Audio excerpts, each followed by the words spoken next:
welcome. My name is Lucy. I am both a mum and a full-time carer, and this is my top 8 budgeting tips that I try to implement in my life in order to keep a rein on my finances. My first tip is very simple and something that I think everybody should implement, and that is meal planning. I do 80% of my shopping online. I do this in order to avoid temptation, and it actually helps me stick to a plan. Not only am I going to be cutting back on the money that I spend on food, but also the waste as well. Going and shopping in store for me can be quite overwhelming, especially with all the deals and money off. Honestly, if I'm in store, I find it very difficult to mentally process what it is that I actually need. And whilst you might say, oh, okay, you could always write a list, with the amount of meals that I have to prep, doing that in store is going to be a nightmare, and it's probably going to cost you more. So if you do this online as much as humanly possible, I guarantee you that not only will you be able to stick to a meal plan, whether that's for just a few days, a week, and so on and so forth, I guarantee that if you are able to get a better rein on what you are spending, either whether it's in store or if, like me, you get a home delivery, you will definitely see a reduction not only in waste, but in the amount that you are spending if you try to stick to a meal plan. Tip number 2. If you have an appointment or an event coming up, take that into consideration as to how it's going to impact your finances, whether you deal with your money weekly, fortnightly, or monthly. If the appointment or event is either short notice or far in advance, take that into consideration and adjust your budget accordingly. For example, going out to eat. My family and I very rarely go out to eat without it being something that is planned in advance.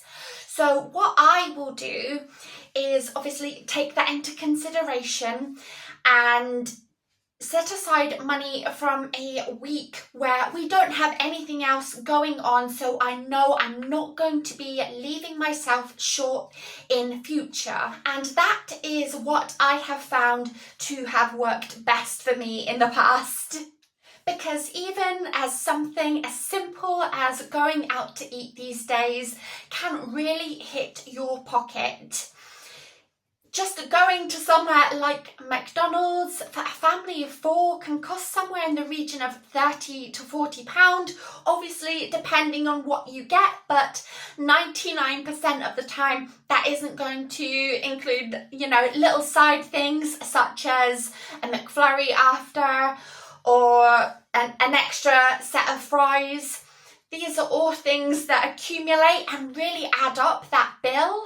Tip number 3, use a calendar for your bills, whether it's just on your phone, whether it's on a calendar where you can just use, a traditional pen. Definitely write your bills down. I am notorious for forgetting things, just even the most basic things in my life, but bills are not something to be messing around with, as you can potentially incur a charge if you happen to miss one. I know that a lot of bills also come off by direct debit, and you don't want to get a nasty shock when you check your bank. Also, this allows me to assess and keep track of my incoming and my outgoings for a specific week or a month, depending on what it is that I've got going on and the things that I need to take into consideration. Is it going to be a tight week, or am I going to have some wiggle room with what funds I have available that week or that month? Tip number 4, where possible, buy in advance, whether it's for birthdays or Christmas. I really think that people can underestimate just how much you can take the pressure off of yourself during celebrations and holidays with just buying in a few things, whether that is wrapping paper, sellotape, birthday cards, Christmas cards. Buying these things weeks in advance can absolutely help deal with you not feeling like you've had your bank account grabbed from in a really hard way. It will literally take some of the pressure off, both physically and literally, even if you're just buying in a few stocking fillers here or there. You will definitely thank yourself for it later. Tip 5, setting aside or saving money. Even if it's just a little, this is something that I'm always actively trying to do. From a parent's perspective, I am always trying to think in advance about what could potentially come up over the course of the school year, whether it's new shoes being needed, uniform, paying for trips, so on and so forth. If you're a parent, But yeah, these are definitely things that I try to think about in advance, and I know are going to come up somewhere within the course of the school year. Tip number 6, do I need it? If the answer is no, then put whatever it is that you've been eyeing up on the back burner and let it sit for a little while. Impulse buying can be the bane of your bank account and can quickly be a drain on your funds. So look at your calendar, make an assessment, and ask yourself again, do I really need that purchase? And if you absolutely must, then this is where tip 7 comes into play. Look for a discount code and do not accept the first one that you see. I cannot count the amount of times where I've gone onto a discount code website and the first code will be for 10%. And then I'll look on a different website completely and they'll have one for 20%.